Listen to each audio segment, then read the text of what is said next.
What you're doing is very much needed because there is a lot of male conditioning in this world that we are fighting against. And not many men are even aware that they have this male conditioning. It may be apparent to the women in their lives, but the men Oh, it is, themselves. mate. It is. There's so many women telling me, like, mate, you just keep going, buddy. Keep going, keep going. And what they don't say is get around here and get my husband and teach him. Yeah, but there's a lot to kind of unravel and clear out, which is blocking our intuition, which is blocking all our natural abilities that we are missing out on. Welcome to the podcast that guides men to demystify and develop their intuition. I'm your host, Doug Bites. Let's dig into the science and expand your horizons. Today we're joined by Ra Netjer, who's an ordained Buddhist monk who quit his six-figure tech job to mentor awakening souls towards enlightenment. His mission is to uplift the consciousness of the world by helping the millions of bright beings who are awakening to their divinity, but are confused and lost on the path. Ra himself struggled through years of dark nights of the soul, battling depression, utter hopelessness, and feeling meaningless on his path to self-realization. In this rock bottom, he recognized his suffering was actually a blessing that helped him see a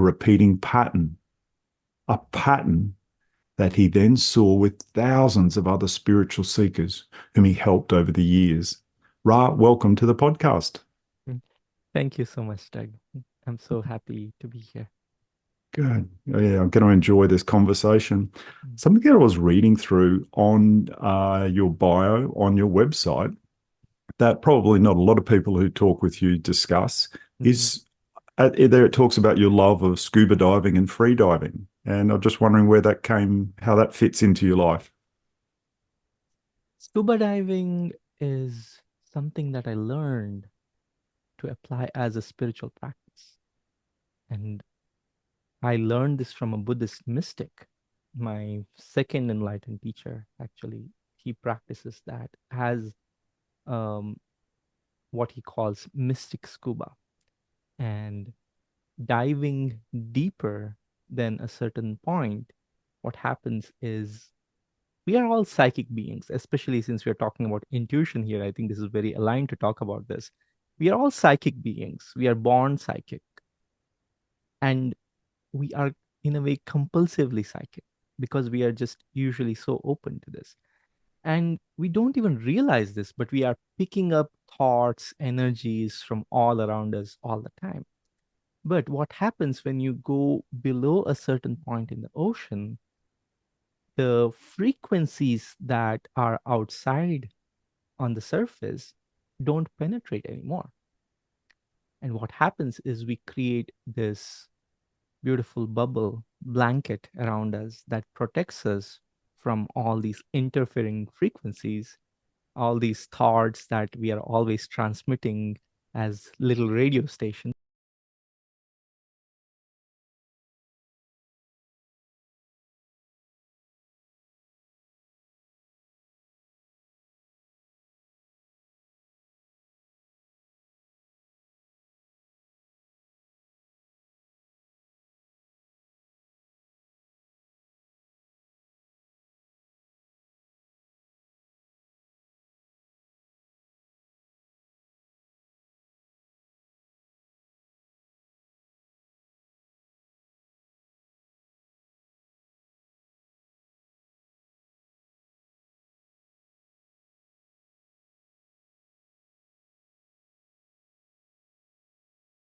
Here on this planet.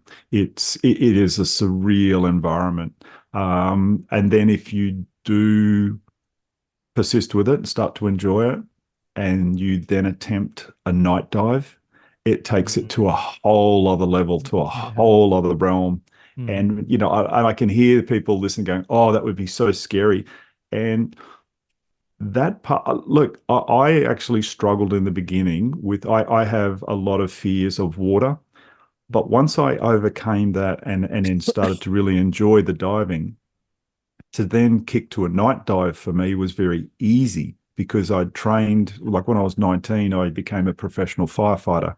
So we trained with blanked out masks and we would feel our way around the room. And you're not certainly not feeling your way around on scuba. You've got very bright underwater lights.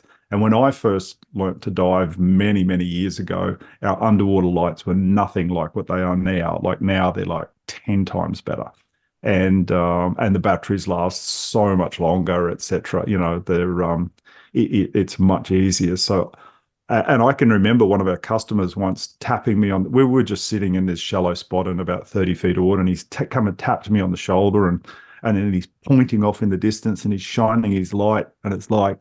And then he put his hand up above his head, you know, like signaling like shark. And then in the very distance of the beam of his light, I can see this sort of 3 foot reef shark sort of prowling around the base of the reef. And I'm just like, I just gave him the okay sign. I went, yep, put my head back down in the thing. Like I was just like, dude, it's too far away to me for me to enjoy seeing it.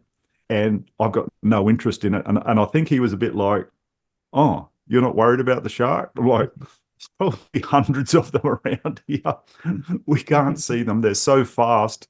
Mm. If they wanted to attack us, they would have already done it. Like, you know, like it's yeah, it's so just that, and I say that it's just that relaxation comes in for me, and it's serene.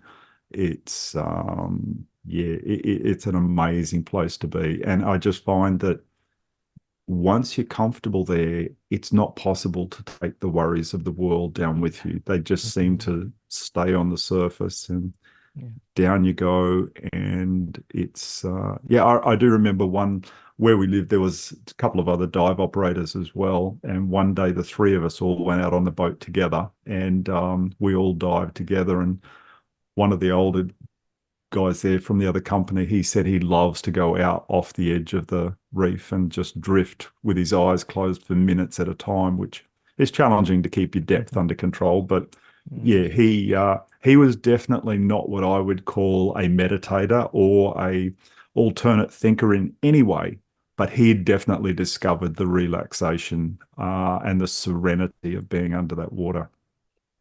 Yeah, Yeah, and like you said, it's like you're in outer space. This is where I feel like Superman. I can fly and I can meet all these creatures that, are very unlike what you see on the surface. And you have to be very respectful of the ocean, the creatures you meet. And it's such a beautiful thing to do. There's also this lot of preparation involved before you go in. It's a life or death thing also. You have to apply your mindfulness, you know be very practical. It has a lot of aspects to it, which helps you develop your mind and develop your mindfulness as well. yeah. Mm. Yeah, and like you said, like you literally do cheat death for an hour when you're down there. Like we're not made to do it. We're taking that artificial thing down with us, but it's a wonderful thing to do to go into that other environment. And I had this discussion a month ago with a gentleman here who lives where I live here. We live very close to the ocean and beautiful surfing beaches. And he's a six-time Australian surf life-saving Ironman champion, four-time world champion. Oh, And I was telling him about my issues with, like, I body surf in the ocean here. We've got beautiful surfing beaches. But if I go out into the ocean where I can't touch the bottom, and I don't have a mask and snorkel, etc., and it's rough and choppy, I'm very fearful in that zone. And he helped point out to me that when we've got our feet on the earth or when we're fully immersed under the ocean, we're in these two realms. But this realm in between where it's rough and choppy is our emotions. And it's we've got to be able to work through and deal through that and control the breathing.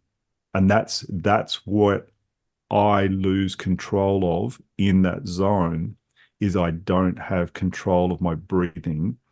Um, I love to be fully immersed.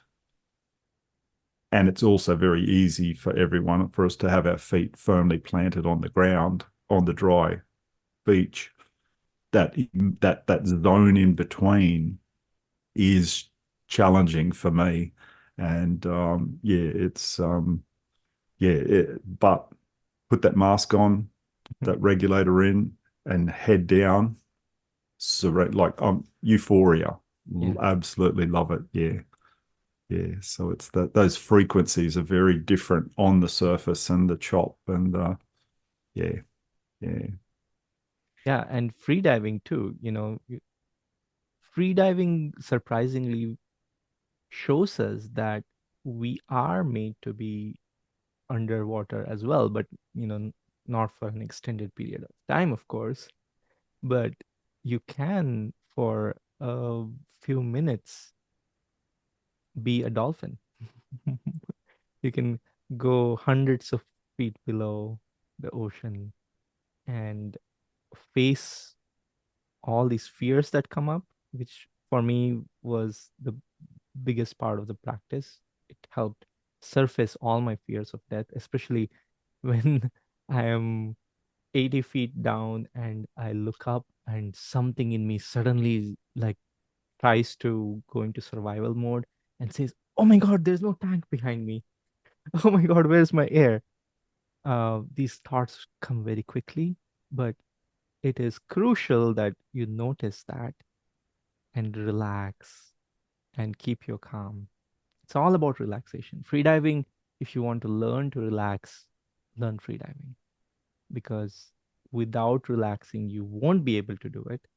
So, what happens is you train in this art of being so deeply relaxed that you're almost falling asleep, but at the same time, you are awake and functional, and your body is just kind of the most efficient that it can be. It's using the least amount of oxygen that it will ever use, and your entire brain shuts down, only keeping just that little bit to keep you functioning, to keep you safe. And that's just another way you can experience the ocean. And it was for me a big part of a breakthrough in my awakening to do that. Wow. Yeah, yeah, and I know all of the times where I used to be. We had this one particular spot on the island called Hiroshi Point, and it because where the island was, in the top 5% of places on the planet for hard coral varieties and health of hard corals. Not much soft coral, um, and very rare to find a sandy base. But there's one spot where we would have relatively level sand between 30 and 45 feet, and big coral heads coming out of it. And on the edges of those, you would sort of sit down and you could sort of lay on the sand and just watch all the real tiny stuff. And I used to think a day is going to come sometime in the future where I'm not going to be here. And I am going to very deliberately enjoy this moment and remember this moment right now because it of all people on the planet, I am so blessed among men right now at that moment because I'm in the top minute percent of people who are in euphoria of where Mhm. they are right now. I used to we didn't have the technology then, probably do have it now, where, I would have my underwater video camera there quite often. And I would think if I could have a cable to the surface to a float and then shoot it. And they do have Starlink on the island there now, whereas before our internet was horrible when I lived there back. We lived there at the end of 2016. Um, yeah, prior to that, the internet was just terrible. But I would think if I could live feed what I'm seeing down here at 50 feet under the water and, have it come through in real time, people would be just like, oh, you got to be kidding. Like, this is what he's looking at right now. It's not recorded, it's not edited, it's real. Like, and it would just be like, yeah, I think you would attract a serious amount of people watching that Mhm. live feed, as Yeah. particularly if you had one of the newer masks on where you could narrate what you were seeing and what was going on as well, Hmm. rather than just a normal regulator in your mouth. That would be, yeah, that'd be a pretty cool live feed, I tell you. Yeah, Yeah, yeah. maybe something to explore. Maybe we could do a podcast from down there. Yeah, podcast down there, that would be pretty cool. That would be, yeah, yeah, yeah, that would be, wow. Yeah, you got me thinking now. Yeah, yeah. All right. Something else I saw on your bio that we had in common was a bit of teenage rebellion from our paths. I know as a from when I was born to when I was 13, my mum took me along to church, the Baptist church every week, and Friday nights we would sort of do it, and then yeah, through different things. When I was 20, I started back onto a really out there full on church again. Hmm. But from 13 to 20, I had my rebellious years. I was racing motorbikes, saving my lunch money up to buy bottles of alcohol for the weekend, and you know, trying marijuana out, tried mushrooms out a couple of times, never did that again since. That worked extremely well, like to the point where it scared the heck out of me, and I'm now 60 years old, never tried them again. Um, but yeah, tell us about your teenage years, because be prior to that. I guess tell us prior to that Yeah. to give a context for for it all. So my first awakening remembrance of who I am was when I was about 5 years old. And that is the kind of background. If you want to go even earlier, it was before I was born. My mom went through a very difficult period, and she made a deal with God that if she has a baby that's healthy, she won't keep the baby for herself and be attached, but give the baby to God, and invited me into the womb. And at 5 years old, I remembered my past lives. I remembered that I'm here on a spiritual mission. And at 9 years or so, I was able to see auras. I have seen that earlier too, but I discovered that this was something unique. I could see auras, chakras. I could communicate with ascended masters and light beings and all that. And my father was a healer who healed about 1 million people. And I grew up seeing all these sorts of miracles happen. So it was very natural for me to do this. And my father, my mother celebrated my intuitiveness. And my father actually mentored me to be better and better at it, to the point that I could scan somebody and tell them their blood sugar level, their creatine level, you know, where they needed healing, what they should do. All this was very easy for me, As to a the point. child, you could do that, right? Yeah, yeah. And Yeah. I took that for granted.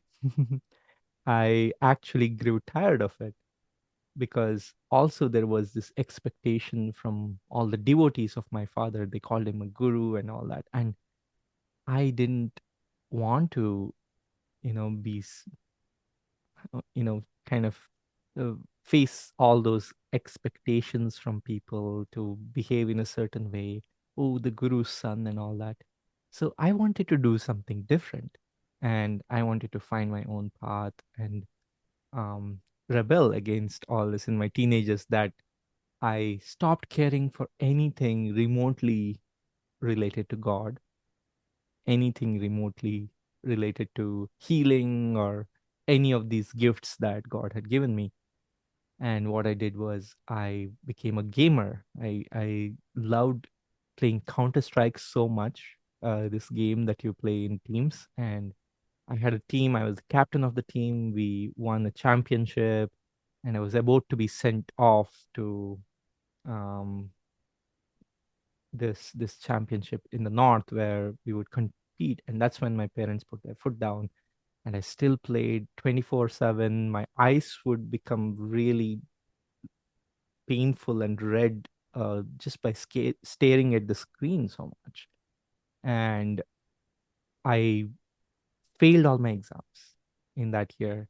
In I was in 12th grade and failed all my exams, the main exams, math, math, physics, and chemistry. And I was sent to study with my uncle. So And this this was still actually, in India. yeah, this was back in India. And Yeah, this and very actually, education is extremely important for you guys, yeah, from what I have, have found. Yeah. yeah. So it was heartbreaking for my family to hear that I failed in three subjects. I myself kind of lost confidence in myself, like, oh, what have I done?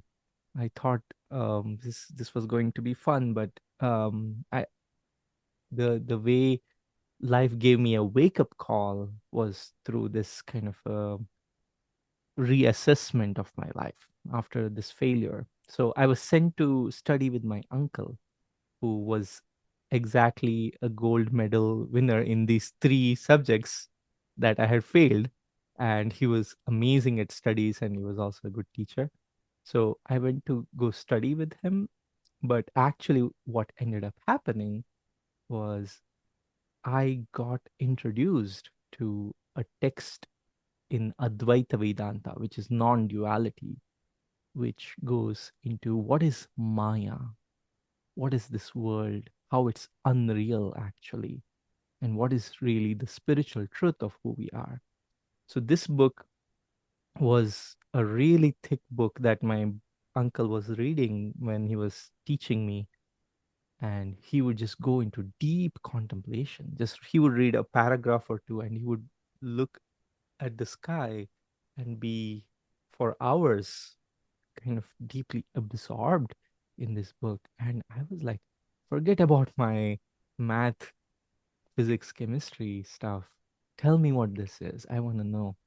And he really opened my eyes to reconnect with spirituality at that time. And I became reawakened in my heart that fire for spirituality was back again. And then I started reading so much. I picked up Autobiography of a Yogi at that point. And that's a book that has changed lives of millions of people probably. It's Yeah, I really read that one back in 2015. That was ah yeah, that was a great book. Yeah. yeah. So and that book really showed me that this is my path. I have to find my teacher, my spiritual teacher, and I have to realize who I am. Otherwise, I would be wasting this life.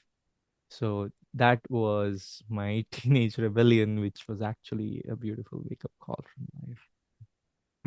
Interesting. And that book you mentioned that your uncle was contemplating, so he would read a short passage and then contemplate for hours.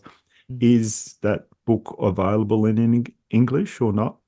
Yes, it's called Viveka Chudamani in Sanskrit. And the English translation of that is the crest jewel of discrimination between truth and untruth. So translators may have slightly different names for it, but this original text was written by Adi Shankaracharya, and he was a great teacher who kind of brought together Advaita Vedanta. He traveled the length and breadth of India several times and debated with other schools of thought, won them over, and established many different ashrams, temples to give a solid foundation for Advaita Vedanta, non-duality. So the teachers that you now see, including the popular ones like Muji and Gangaji, etc., they go back to this lineage, non-duality. But a lot of them are from Ramana Maharshi lineage, which I'm also a part of. But this is where it all comes from originally. Mm. Right. So that book is well known in India. Yes, yes. Right. Okay. Yeah. Mhm. Yeah. Yeah. When I after I read that book, The Autobiography of a Yogi, I was still living over on this little remote island in the Pacific, in the middle of nowhere. And I looked up for my next trip back to visit family in Australia, and it just happened to be, a half hour drive away. a 2 day initiation class on Kriya Yoga. Mm-hmm. So I timed that into my trip and went and did that for a couple of days, and then talked to the lady who organized it all. And I said, you know, because we were taught all the practices, but I was very, very new to it. Like Mm-hmm. you know, and she gave me a CD with the practice on it because I live. They didn't give it to anyone else because everyone else had to go each week and practice together as a group. But look, I live in the middle of nowhere. I've got no one to practice with. So I would then put my headphones on and listen to this CD every day. And I probably did the practice for 2 years solid. And it really sort of took me to a whole other level. And then I guess I did stop doing it because I then started to get onto other different practices. And you only have so much time in the day. But I did spend about 2 years, it's pretty much probably at least 6 days a week doing the physical movements with the thought practices and stuff all at the same time. Yeah, it was and I'd never done any type of yoga prior to that, so it was quite a learning curve for me. And compared to most people who are proficient in that, I have no idea what I'm doing. But it was still a big step up for me because going from nowhere to somewhere was, and seeing into it a little, but and listening to you and hearing other people talk about, the culture in India and the beliefs and the experiences, like I have no idea. Like you Mm-hmm. guys are on such a different plane of reality to me. It's so different, but I love it, and I love hearing it and delving into it and trying to attempt to comprehend the frequencies and the thought process and of all of it. Yeah, yeah. It was surprising to me that in the West there is such a depth of spirituality, which is very different from what I experienced in India. But those who are spiritual seekers, they have that sincerity in them and they want to really know the truth. So, what I've seen is that even though they don't have access to all these different cultural contexts and such, um, there is a drive which makes them want to know what that truth is. And I've been fortunate to work with two of my enlightened teachers. Both were from the West. I was looking for my spiritual teacher after the the book Autobiography of a Yogi. When said, "This is my life. I have to find a teacher," I went on this 7 year long quest to find my enlightened teacher. I had a very high bar, and because of my father, I had access to meet amazing spiritual teachers, etc., in India, but somehow none of them really resonated with me. Somehow I felt more and more disappointed, actually, the more spiritual teachers I met. And I felt I want to just give up this search and just follow my heart at one point and just go with the flow of life, which I felt was taking me in the right direction. And after that surrender, actually, is when I met my first spiritual teacher who was enlightened and who could actually speak from that place. And he turned out to be from Germany, even though he was half Indian. Um, but what happened was I was shown that there is spirituality everywhere. You can find it in the most unexpected places. Even though India, just when I land in India, when I go back, even the air in India is full of spirituality. But at the same time, it's like they say, no mud, no lotus, right? When even in the depth of suffering, when somebody looks for their awakened nature, they can find it and they can spread the light to others. So There are amazing teachers here in the West too. There are amazing spiritual seekers, communities of seekers as well that I've been fortunate to visit, teach, and be with. Yeah, yeah, yeah. It's interesting, like, and who were around and things. And I know when I was like, I don't attend any type of church or anything now, but when I was 20, and my mum has always been in the forefront of going. And when I was a young boy, pre-teens, we went to a fairly, what I would call basic church. And then we moved to another suburb, so we went to a different one. Then when we moved back to where we were, she found that these new people had arrived from America who'd, just starting a brand new church, and they were talking in tongues and they were doing all sorts of out there stuff. So my little mom went along, and at 20, I started attending again and followed mum. So, here I am, this very independent young guy.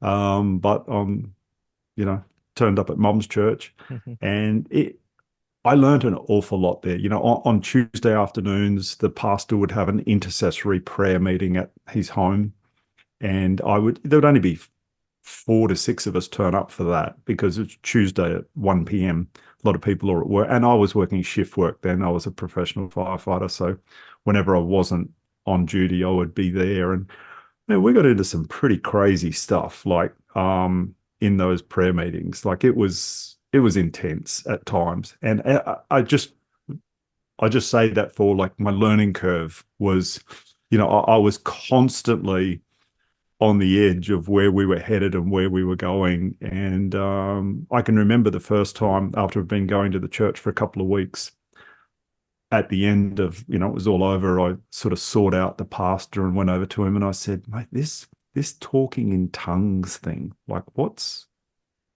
the go? How do you do it? Like so he spoke with me politely for a couple of minutes about it, and he said, just try this, try that, da da da. And he said, I've got this confidence that next week when I see you, you'll have it. And I'm like, really? So I went off and sort of did his thing. And, like I consider myself a steak on the plate guy, not a pie in the sky. I'm not out there like all airy fairy. Like I'm like locked in. It's got to be rock solid.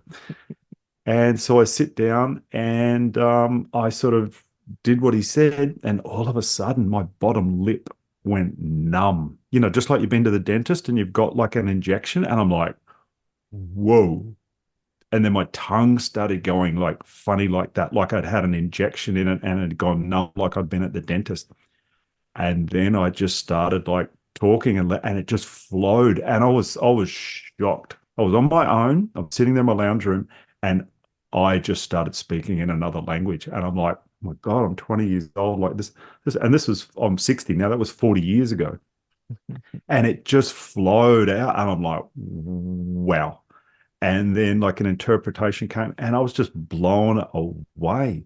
So, but a couple of years prior to that, I was sort of, being chased by the police on my motorbike and all sorts of things, like but yeah, it was yeah, so we just but I and through those years following that, I read the Christian Bible from cover to cover in one year. I had my little planner and read the whole thing. I was very studious of doing things, but and then to sort of but then to look at people in India and read what they do and how that, and I'm like, oh, I'm doing nothing, like guys sitting in silence for days at a time or weeks or contemplating, and it's like, like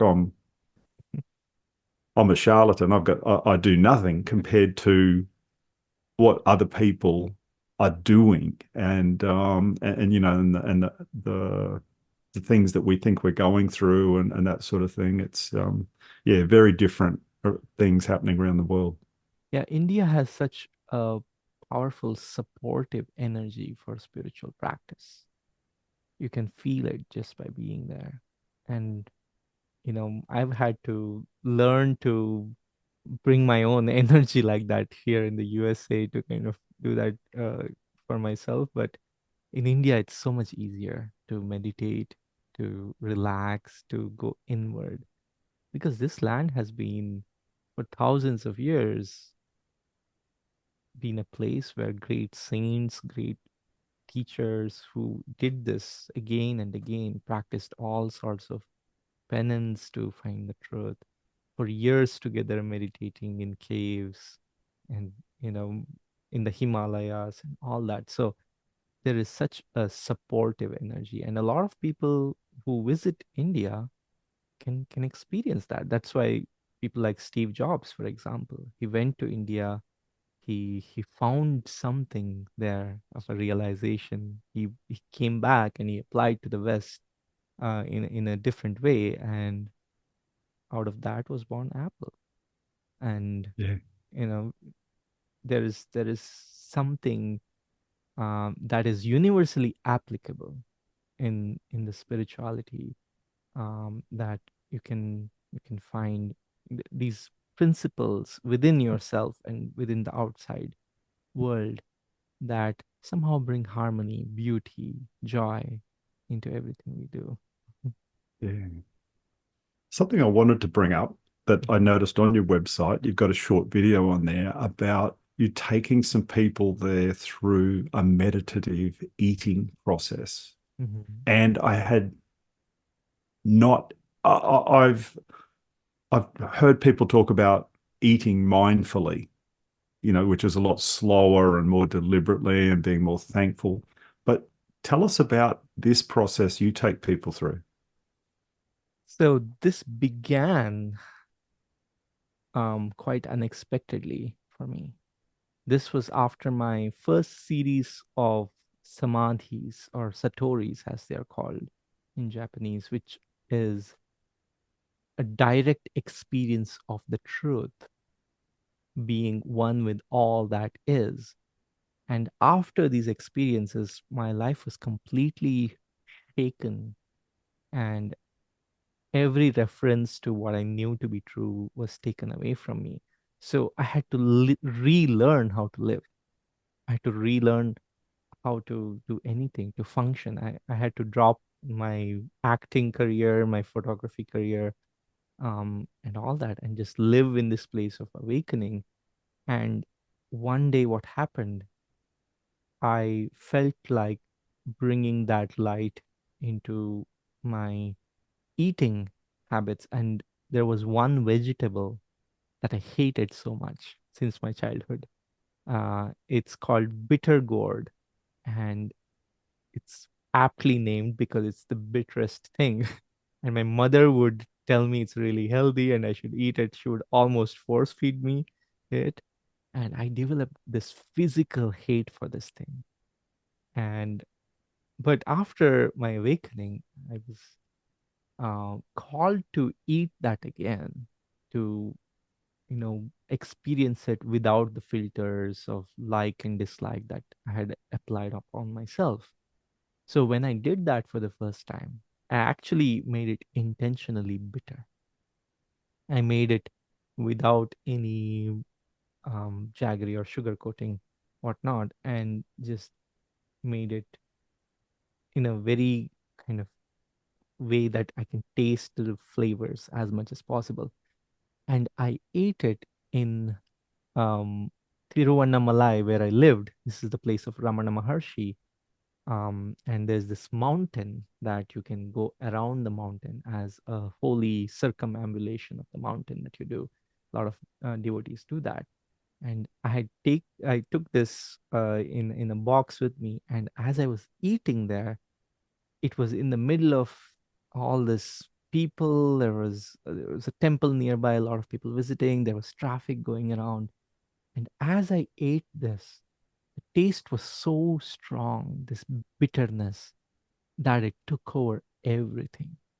It took over all the sounds, it took over all the people, it took over all the traffic, it took over all the sights. I had to close my eyes and just kind of go so deep into this that nothing else existed but this bitterness in that moment.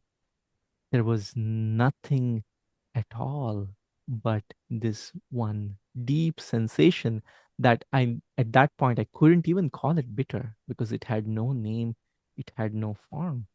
And then that also disappeared. And in that emptiness, I once again experienced being one with all that is. And since then, the way I ate was forever changed. Whenever I ate anything, no matter whether it was bitter or sweet or whatever flavor, I would experience it to the fullest. I would experience the energy of it, where it came from, all the energies that it had been through this journey of, farmed and brought to the table. And it just was such an experience. Even to have one bite of food, I would go into ecstasy for, I would just sit in one place and just spend 3 or 4 hours eating a small meal, and I just couldn't eat fast at all. And this began after my awakening, but I didn't know anybody would be interested in that. I had no intention to teach it. But a long time later, when I was here in the USA, a spiritual friend of mine noticed me as I was eating, really enjoying the food. And he asked me, like, how do you enjoy that so much? I've never seen anybody enjoy food so much to the level of depth that you have. So I kind of like casually told him how I did it and tried to have him follow that. And he went into a deep state of meditation as he ate.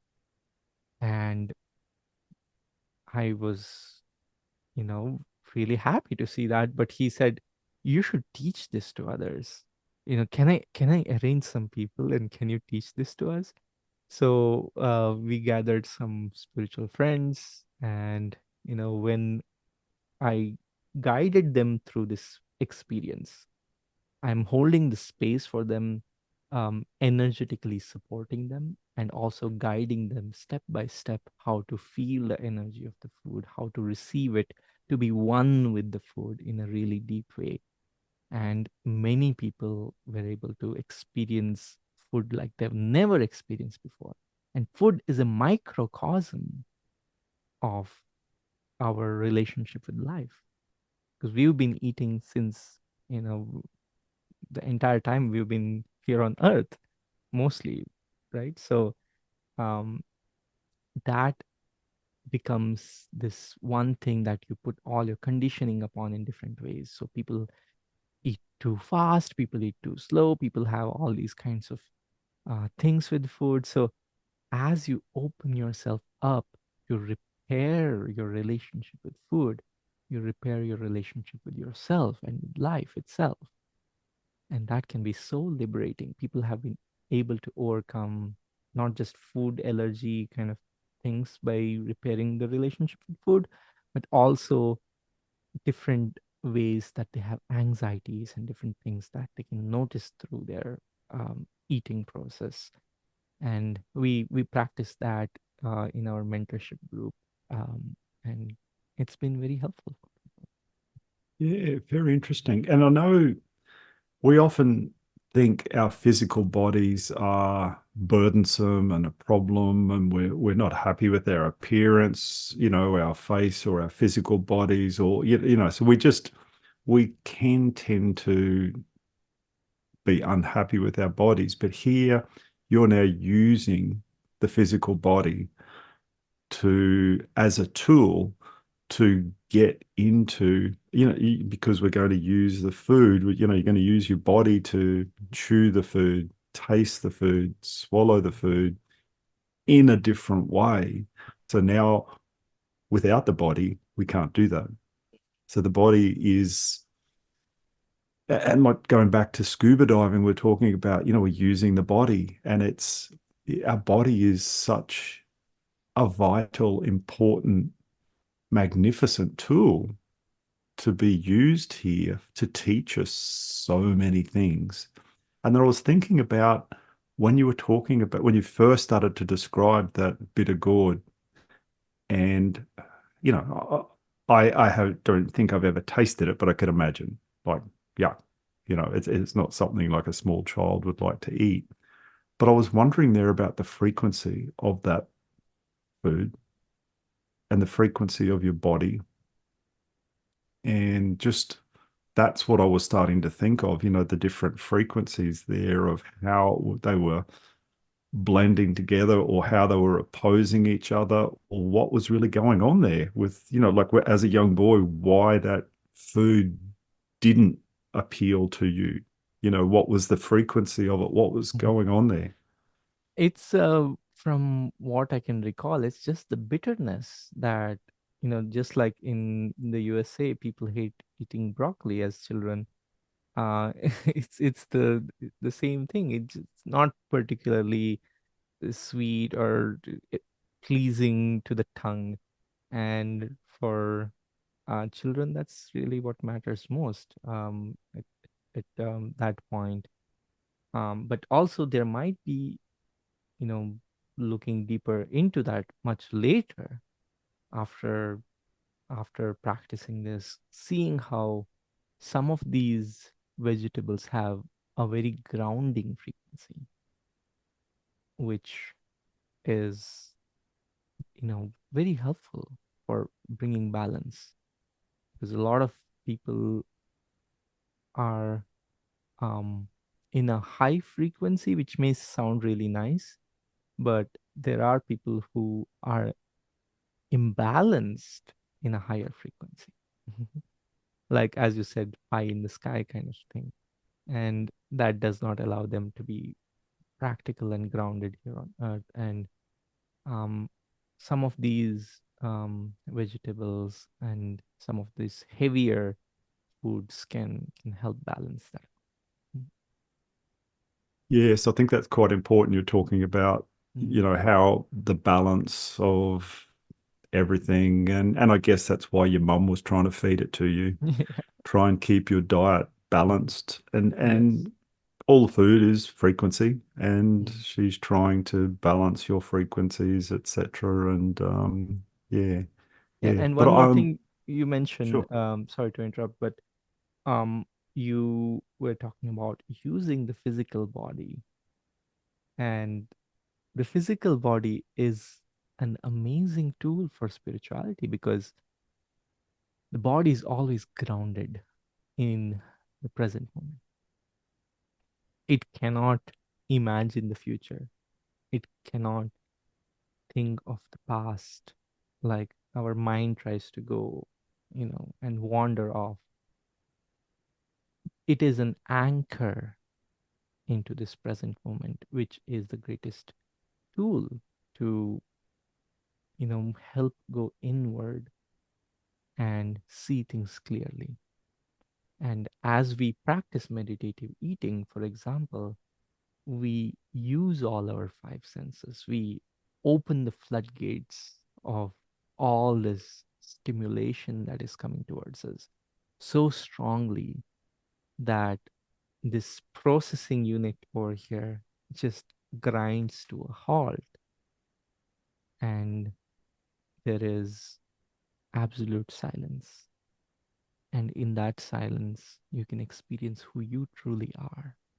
You can experience your divinity directly, and that is liberating. Mhm. Yeah, that's yeah, quite enlightening there. Thank you. Yeah. Something else I've read on your bio, prior to what you're doing now, you were in technology in the virtual reality world. How were you involved there? What were you up to doing there? So, um, learning computer programming was again part of my spiritual journey, which was also very unexpected for me because the way my Buddhist mysticism teacher, who was my second enlightened teacher, he taught computer programming was a way of meditatively holding all these structures in your mind, like they do in Tibetan mandala practices. where you're holding all these intricate diagrams in your mind and all these deities with their thousands of arms, sometimes holding different things. So here, being able to focus, being able to concentrate using computer programming as a tool to do that, which helps you actually to practice 8 hours a day. If you're working 8 hours a day, it becomes your 8 hour a day meditation practice, right? So that was very helpful for me. I learned computer programming. I was fascinated by that. I went into high states of mind learning computer programming. I was supported by life to do this. The way I learned this is quite fascinating because when I something flipped in me one particular day. I was in um, Rishikesh. This is in the northern part of India, and I was traveling um, after meeting this teacher, and I only had my cell phone with me, and they were teaching an online class with computer programming and all that, and I had to learn this. Something in me was like, I have to learn computer programming. So I'm just going to learn on my cell phone. I don't have a computer. So I'm going to type on this little keyboard. And no matter what happens, I'm going to learn. So I went through a couple classes. And the next day, I was walking just to get some food and come back and just go into it again. But I met somebody who offered me their laptop. The very first time I met them, they were like they heard my story about this, they trusted me somehow the very first time they saw me, and offered me a laptop to learn, and said, I'm here for about a month or so, 20 days or so, you can borrow it from me. uh, and I gave an extra cell phone I had for them to communicate and kind of have like as a collateral. And it just allowed me this time where I just eat, sleep, code for 20 days. And I learned HTML, CSS, JavaScript within this period, which most people take months and months to learn. And I just finished all these three things in 20 days. And I spent insane amounts of time every day. I only eat, sleep, code, right? And that was such an amazing experience for me that I quickly got a job with it. And after I moved here, I was so fascinated by this, and I wanted to get into virtual reality. With virtual reality, what happened was I founded a company called VR Enlightenment, which is like a play on words, because it also says we are enlightenment, uh, instead of virtual reality enlightenment. So this experience, what I wanted to do was bring the Bardo Tadal, which is the Tibetan Book of the Dead, which is a way to help somebody who is leaving the body navigate the after death state of, when you're between this incarnation and the next.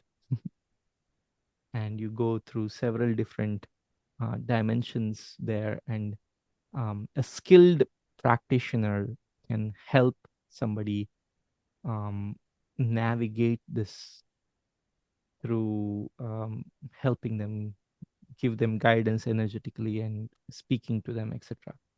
So I was so fascinated by this book, that I wanted to bring it into virtual reality. So I gathered up a team of volunteers and coders and game designers, and put together, we put together the first couple versions of it, but ultimately the company failed, because virtual reality at that time was very new, and the tools we had were complicated. We had a lot of bugs, and it just didn't seem to be moving forward. But I learned a lot about the book itself at that time, and I'm continuing to learn and practice that Tibetan Book of the Dead about Uthal blessings, etc. Which I hopefully at some point I'll be able to give an experience of to people, because it's not just for people who are dying. It's actually a teaching that is very much applicable as you are living in this world, to recognize everything as enlightenment. Mm, interesting, interesting. And Mm. I've often wondered about the potential of creating a virtual reality guided meditation to help men develop their intuition. I'm sort of, like, and my son had a few, probably 2 or 3 years ago, he had a VR headset, and, we set it up in the lounge room and sort of had that experience a couple of times. Um, and as soon as I was doing that, I thought, oh, I could see myself sitting with, surrounded by, whatever would enhance the experience, Mm. and have this beautiful music playing, and change the whole frequency, and make it a visual thing, and that sort of, yeah, yeah. So when I read that, I thought, I was interested. I thought, and then I was talking with some guys only a couple of weeks ago, and their current company that they work in is a virtual reality thing. And so I just couldn't help it. I said, look, I've been thinking about, it'd be great to have this out. And they both sort of stood there and looked, and they went, yeah, you could do that. Yeah, yeah, yeah. And I said, well, as soon as you've done it, let me know. Like, like, get to it, go and make this thing. It's not like I want to make it. I just want to be able to use it and experience it and promote it to the men of the world, Mm. yeah. Yeah. It's fascinating how technology has improved so much, and it's helping with consciousness. It's been always that consciousness and technology are linked in some way as they develop. Um, and we are at a point where, in the epics of India, where you would read all these fantastical flying vehicles, ability to see far away thousands of miles, ability to, do all sorts of things which seem like we have access to right now, but in a much more democratized way, that everybody can use it, not just those who knew how to cast spells and such. So now we are in a different age that has moved forward, and at the same time, spirituality is also moving forward in a way that the world is awakening. People are waking up to their true nature. People are realizing their intuitiveness. People want to find out who they truly are, why they are here. They're not just,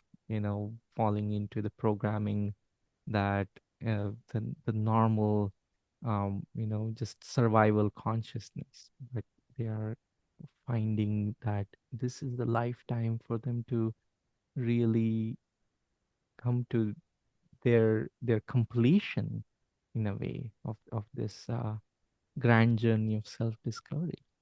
Mm. Yeah, and something I've was shown to me just recently, like we spoke about 2 weeks ago, we had a chat to see how we would, thought if our podcast, would work out. And since that time, I was doing a guided meditation, and it hasn't changed what came through there hasn't changed what I feel my mission here for the next few years at the very least is to help men realize why they need to develop their intuition, and then how to do it.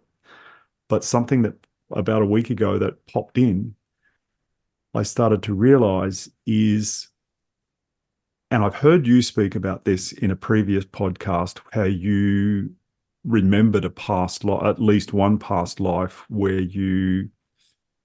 I hesitantly use the word wasted, feel like that you didn't use that life as well as you could have. You could Mm-hmm. have got on with the program a lot more.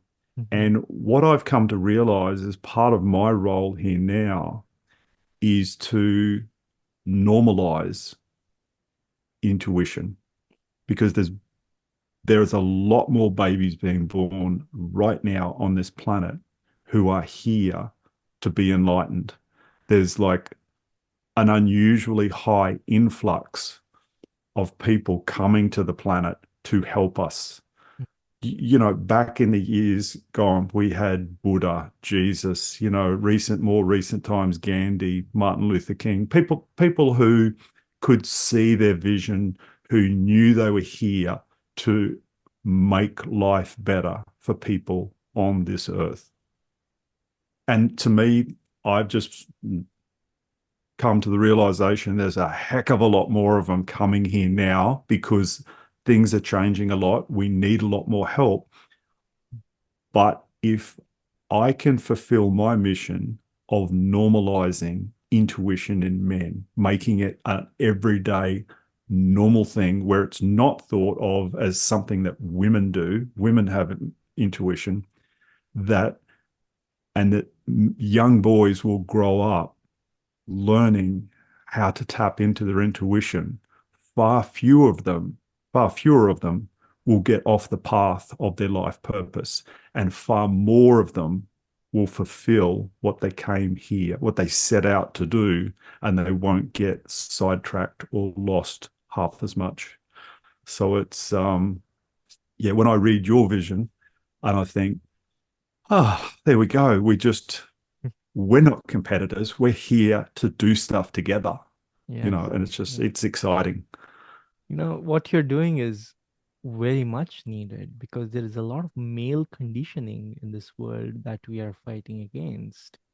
And not many men are even aware that they have this male conditioning. It may be apparent to the women in their lives, but the men Oh, it is, themselves. but it is. There's so many women telling me, like, mate, you just keep going, buddy, keep going, keep going. And what they don't say is get around here and get my husband and teach him. Yeah, but there's a lot to kind of unravel and clear out, which is blocking our intuition, which is blocking all our natural abilities that we are missing out on. Because life is so beautiful when you are in touch with these abilities.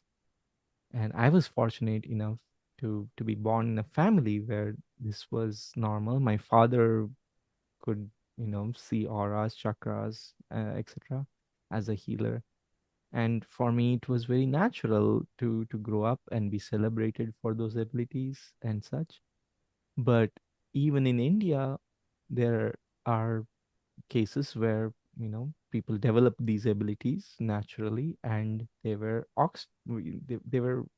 judged for it. They were you know treated badly for it. They were admitted to the mental hospital for it. Here in the West, it's even more because they don't have that context that in India there is at least like, oh, this may be some god telling you this or whatever. But here it's probably like, oh, this guy's gone crazy.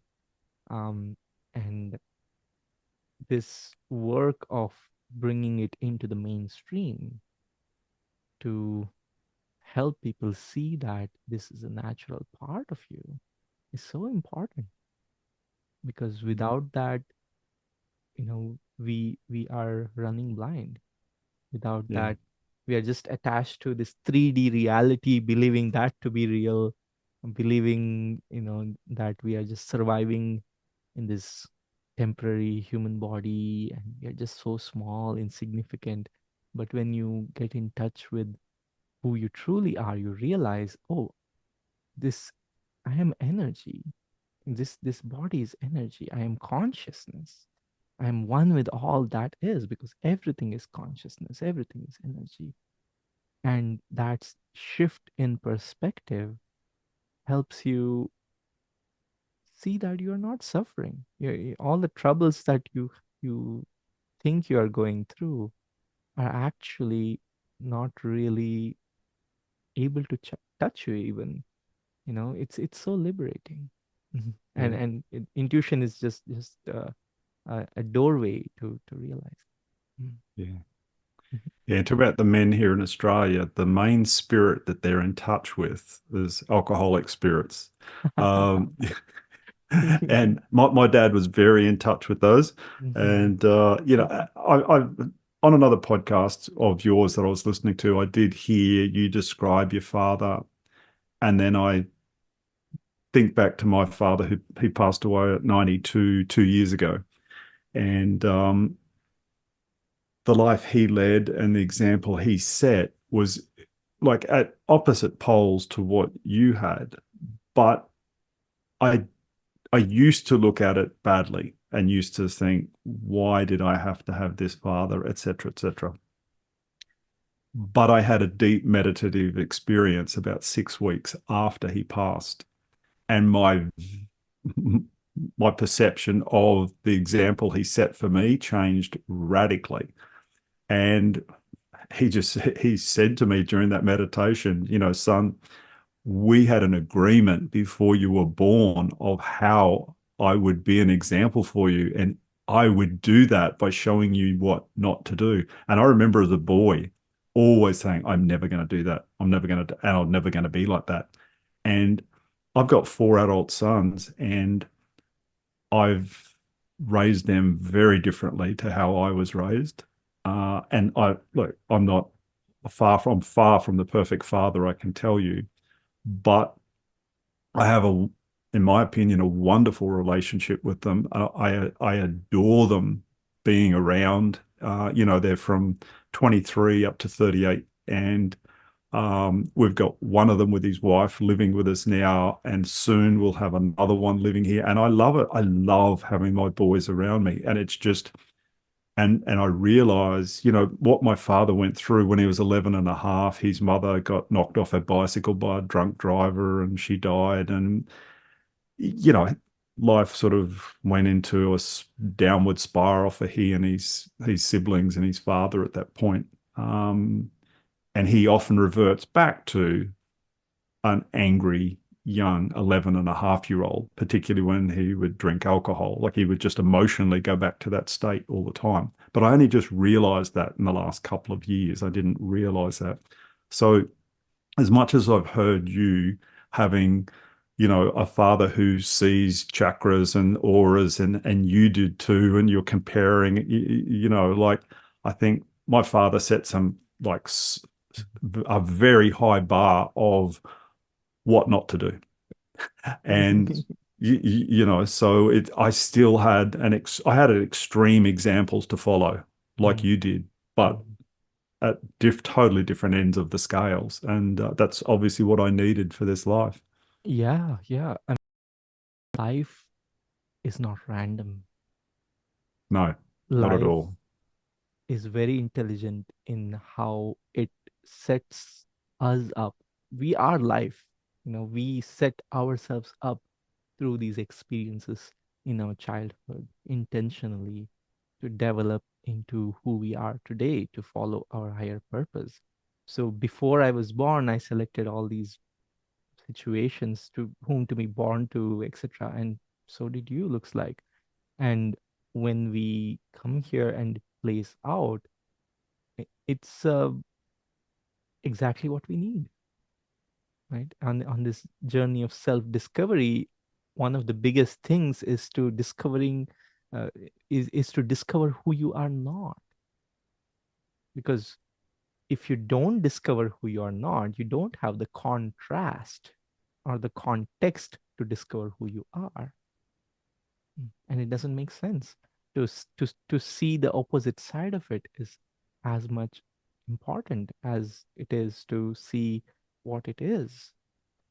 And with my father, I also experienced, um, some parts of what not to do, because even though he was an amazing spiritual healer, and thousands of people came to him and he called him guru, and followed his advice, at the same time I learned a lot of what it's not for me to do in my lifetime, because I didn't want to be like that. even though he was exceptional compared to the mainstream, at the same time, I felt I want to go deeper into spirituality in a way that for me, it's not about healing the body.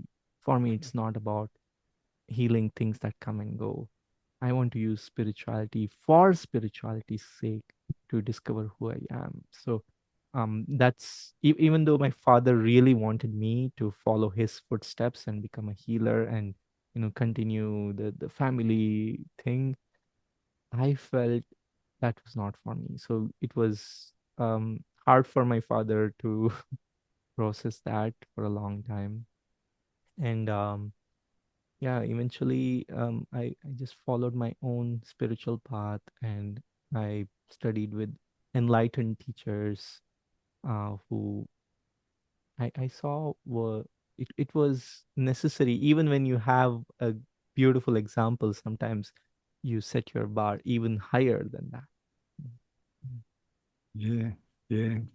Yeah, it's an amazing life that we live, that we plan for ourselves. And I think without intuition, we don't realize those sort of things. We may seem that things are happening to us rather than for us or through us. And yeah, it's easy to blame and be discouraged. But I think with that knowing that there's a benevolent force out there that's got your back, that Mm. there's guides, like whatever you want to call them, angels, guardian Mhm. angels, your higher self, or whatever the terminology is. There's an unseen force, an unseen in an unseen realm that loves us, that is benevolent, is there constantly cheering us on, constantly trying to encourage us, to feed us the next bit of information, to gently slap us across the head when we get off too far. Mm. Um, yeah. And I think with that knowledge, that our intuition, and intuition's a lot of different things and it comes in a lot of different ways. I just feel, I know for me, it makes my life so much more enjoyable, interesting, exciting. And when things happen that you think, oh, this sucks, like, this is not good, you can see beyond it, Yeah. and you can see that this might just last for half an hour or half a day Mhm. or 2 weeks, and it'll be gone. It's, but with, yeah, it can take the worry and the fears, Mm. not to completely away, but can reduce their effect, and we Mm. can we can see beyond it. We can see the bigger picture of the whole thing. Yeah, Yes, yes, being intuitive. I love the word, intuition. You're getting tutored from within, so to speak, the teaching from within. And when you listen to your intuition, you become independent instead of being dependent on external things all around us, the situations which are always changing, varying, and our mind over here is freaking out about what's going to happen, what should I do, all these anxieties and worries and fears. But when you turn inward, even deeper than the mind, and you listen to the teacher within, the teacher that is one with life, the teacher that is one with God, that is, as you said, always guiding us, always helping us with this process of discovering who we are. That is when somehow, no matter what happens within, what happens outside of us, it doesn't really matter so much. It just kind of aligns beautifully with this journey, and you keep moving forward no matter what. And somehow there's this beautiful flow to life. yeah, Somehow everything just has this resonance to it. You feel that oneness with all that is. You feel free. You feel love. You feel joy. yeah. Mm, We mm. feel like we're scuba diving all the time. Yes. Mm, mm, Yeah, mm. excellent. I've really enjoyed this. Is there anything that we haven't, like, I'm going to have your contact details, things like that, all in the show notes so people can connect in and look at your website and watch your video of you doing intuitive eating with people blindfolded and things, that sort of stuff. Is there anything that we haven't talked about that you'd like to cover? Hmm. Yeah, one thing that comes up again and again in my students as they're awakening, because the people I help are awakening souls. They are in the process of realizing who they are. They're getting in touch with their intuition and learning to come to terms with it, learning to use it. It's like a superhero movie when Spider-Man just starts realizing he has these powers and doesn't know what to do with them, right? So one of the things that happen is they become open to all these different dimensions. And when they don't have the right guidance, when they aren't working with an enlightened teacher or somebody who knows what they're doing, they're DIYing it. Essentially, what happens is sometimes they come in contact with entities, mischievous beings, or even malicious beings who take their energy, who take their power away. And even though intuition is the door to realizing who you are, enlightenment, all such, there are also risks associated with that, where people, because they don't have the maturity to actually see who they're relating to, contacting with, or what voices they're hearing, there are people who fall into these power games with these beings. And I have seen people, go through deep suffering because of that. People getting hospitalized into ERs because of that, people going insane and losing, um, yeah, many years of their life to this suffering. And I went through something similar too. When I started meditating hours and hours a day, in my early 20s, my intuition opened up and I started channeling. I started getting messages from different things, and they were amazing beings that I was also in contact with. But at the same time, still, I was giving my power away to them. I was not letting um, my light be honored and to shine that in the right way. And um, this experience showed me that it's important to be very careful in this phase of awakening, as you're awakening your intuition, to be mindful about that.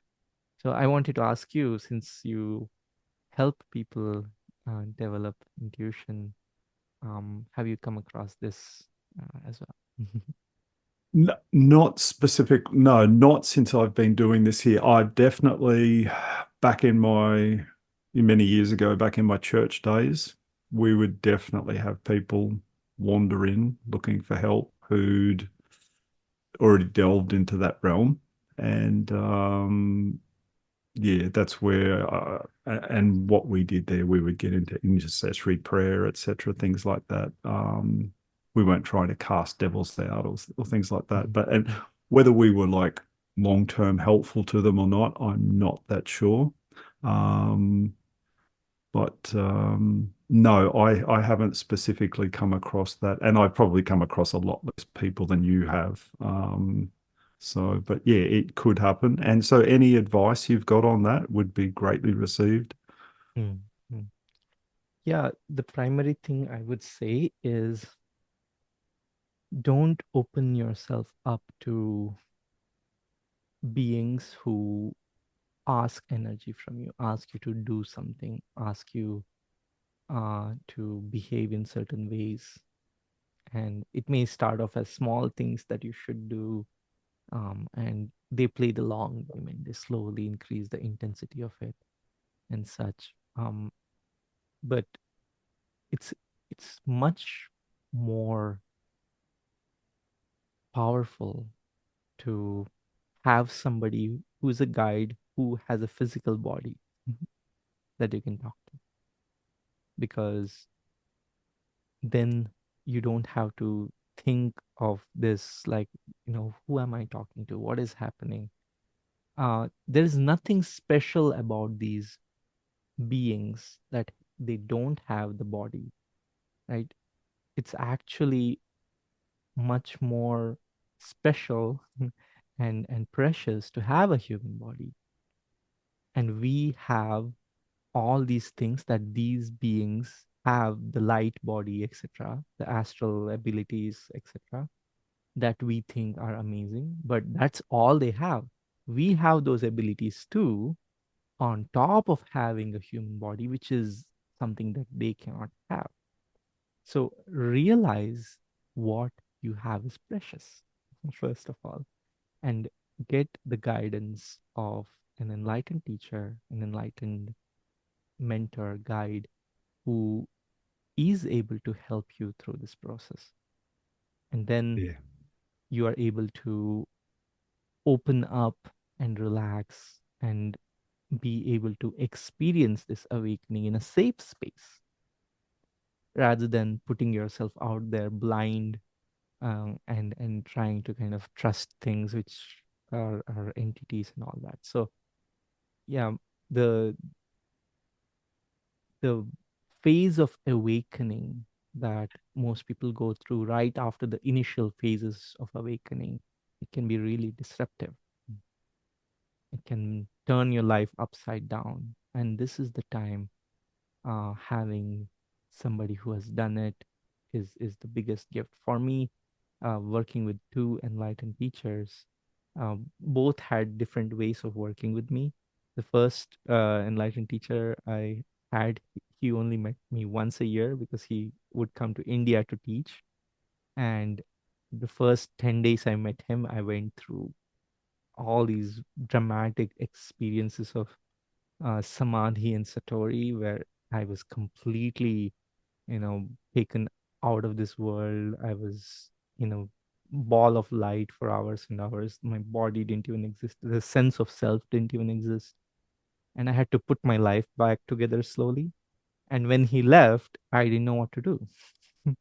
When he left, I was like, what do I do now with all these pieces that have fallen apart? Um, but my second teacher was much more accessible to me. He had a lot more structures. Um, I had the ability to ask him what was happening. And because of that, it just allowed my awakening to progress so much more faster and to integrate it in a way that it's very balanced, in a practical way, to be in the world but not of it, to be a powerful human being, and do well here, and at the same time be deeply spiritual as well. Yeah. So, and that's what I pay forward, that I received from my mentors. And that's the approach that can help somebody who's awakening take this all the way. Spiritual awakening is just the beginning. Finding your intuition is also, this doorway that you walk through it, but go all the way and realize who you truly are, because these gifts are just showing you, pointing you in the direction of self realization or enlightenment. And Mm. it does not mean that you have to become a monk, even though I did. It doesn't mean that you have to move to a cave. It doesn't mean that you have to drastically change your life. You can actually enjoy your life so much more. You can actually live very well. You can do much better in this world as you bring your light of awakening into all areas of your life. Yeah. So that is my message and my invitation. Really. And I love that where you describe that, we could see that these entities of light and everything like that, they're amazing, but we are that. and we have that too. And I don't think that's taught enough of how amazing we really are, and that we need to develop that in ourselves, and just that can help bring patience and know that I've got it within. I've just got to, I don't need to necessarily seek externally all the time. Mm. I've got to Mhm. take external information to develop myself internally. And yeah, no, that's a wonderful message. Thank you for that. Thank you. This has been beautiful conversation. So many commonalities that we have with these unique little perspectives and all that. That's wonderful. Thank you for Yeah, having me. yeah, I've enjoyed it. And you're the first person I've had a conversation like the type of conversation we had about scuba diving, Mm, mm, either on the podcast or anywhere. Like that was very enjoyable. I've scratched the surface with people on that before about how relaxing and mm, it is underwater, how you can't take worries of the world down there. They just won't. They mhm, just, mhm. the mind doesn't take them down there. Yeah. But yeah, you've taken it to a whole other couple of notches above that, like a whole different level. Yeah, Mm, that's wonderful. Yeah, excellent. Thank you for your time, Ra. mm. And I would encourage all the listeners to have a look in the show notes and look how you at Ra's contact details, where you can find him on his website or social media, and follow along and see what he's up to. Of Thank you. May I say something for the audience? course. Mm. And this is something that when I ask myself, if somebody's really listening to me, what would I say? What's the most important thing that I would have to convey to anybody who's listening? And I went into the depth of my being, my realization, and this is what came. So, dear listener, I invite you to open your heart and listen closely. Hmm. You are a limitless being of light. Hmm. You are divine. You are not here in this physical reality to suffer. You're not here to just survive. You're not here just to take care of problems. You are here on this beautiful, grand journey of discovering who you are not, to discover who you are. And because of that, you are truly free of all these ups and downs. You are truly free of the difficulties that you as this human being may go through. So I invite you, look within yourself and find out who you truly are. Mm. And follow your whispers of enlightenment within. Mm. Thank you. Mhm. Awesome. Mm. Thank you, Ra. Mm. Well, we're at the end of another thought provoking episode. Remember to subscribe so you'll be alerted to new episodes. I want to say thank you to the men who are joining me on this journey of intuitive development. I truly hope our time together has expanded your reality and reinforced trust in your ever reliable gut feeling.